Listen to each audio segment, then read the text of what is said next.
everybody, Stephen Key here, and I have a very, very, very special guest. Lawrence, thank you for coming on and sharing your story with our readers, or not readers, or watchers, I guess, on our inventRight TV. So thank you. Thank you. We've known each other for a while, haven't we? We have, yes, virtually. We've contacted by telephone. I met you personally about a little over a year ago at the Inventors group in Kansas City when you were the guest speaker there. Yeah, they have a wonderful group, and I know it was far for you to come on out. So thank you very much for doing that. Oh, sure. So tell us a little bit about you and how you came up with your invention. Well, myself personally, I live in a small town in northern Oklahoma, and I'm a real estate agent here. My background prior to being a real estate agent is in construction, so I've got kind of a tinkerer mindset, and of course real estate gives me lots of opportunities for negotiation, so that came in handy too when I'm working on a license agreement or just talking to people along the way about providing services. And as far as the particular invention that I've licensed, I was on a fishing trip with my father in Canada, and I just noticed a gap in the market or in the tools that are used to help fishermen get the hooks out of a fish's mouth. Well, it depends on the fish too, right? Some of these fish are pretty big and they have some really sharp teeth, so you have to be careful with that, don't you? Right. In particular, what we were fishing for were northern pike. They have razor sharp teeth. Other fish that are in those waters are walleye and muskie. All three species have some pretty sharp teeth. So the common tool that is used in that area is, I just thought it was not very effective, not very useful. And so I came home and I tried to think of a better way, and I thought there has to be a better way with today's technology, today's manufacturing techniques. So I pondered on it for quite some time, actually several years to be exact, because I didn't know how to bring anything to market, and it's been quite a journey. Okay. So what's the name of your product and what does it do? It is called Outtool Fish Mouth Spreader. Would you like to see it, or your viewers like to see it? Of course. All right. Thank you. All right. Now, I don't have a fish. That's a little hard to have in my living room, but I do have this koozie that looks like a fish.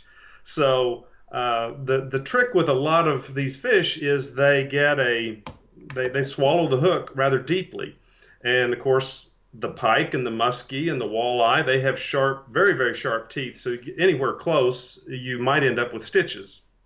So this right here is the out tool.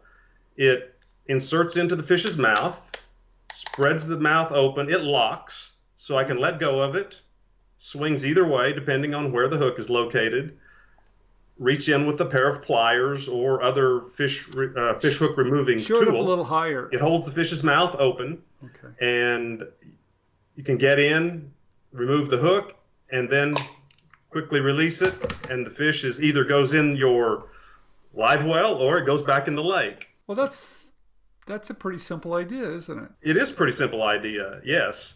I had the general idea, but I didn't know how to put the forms and the parts together. And to a lot of your teaching, even before I learned about inventRight and One Simple Idea, I basically used the technique of Frankensteining other products to make my prototype. And just so your viewers can understand how easy it is to build prototypes with things that you have around. This hand clamp, you might notice, is very similar to the mechanism that makes the out tool work. So I did a little bit of cutting and adding and super glue and so forth to put together a prototype.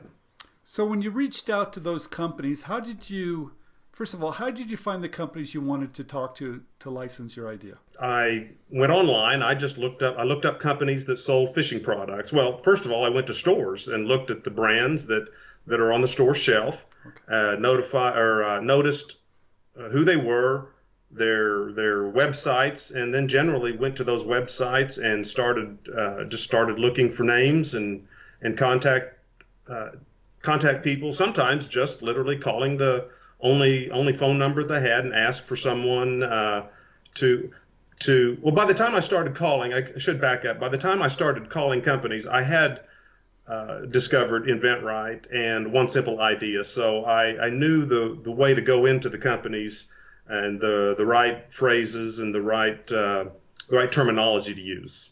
How did they treat you? In general, treated me well. Actually, I feel like they treated me pretty well. Obviously, some companies don't look for outside ideas. Some companies are very large and cumbersome to deal with. But in general, they were cordial and willing to talk to me. Did you file any intellectual property? I did. I started with a provisional patent application, and then my 1 year before I licensed the product, my 1 year had come and gone, or it had not gone. It was coming up, and so I went ahead and filed for a non-provisional patent at that point. I really didn't realize the refiling of a provisional patent application was an option. I would have probably done that, but in the end, the non-provisional the utility patent did issue, and that gave me some strength in my licensing contract. What does it feel like now to think that you saw that idea with your father and you came up with the idea on a fishing trip and now you see people using it? How does that feel? Oh, it feels terrific. Yeah, I've sent it out to a few people, and I think you even commented on a fisherman on my Facebook page that I shared it, and a fisherman that has a channel up in Wisconsin or Minnesota or somewhere up north, and he was using it and he was showing it to his audience as this is a cool fishing tool. So that's a lot of fun to see people using it and benefiting from it too. Wonderful. What a great story. Is there any advice you would give to anybody that's just starting out, Lawrence? Anything?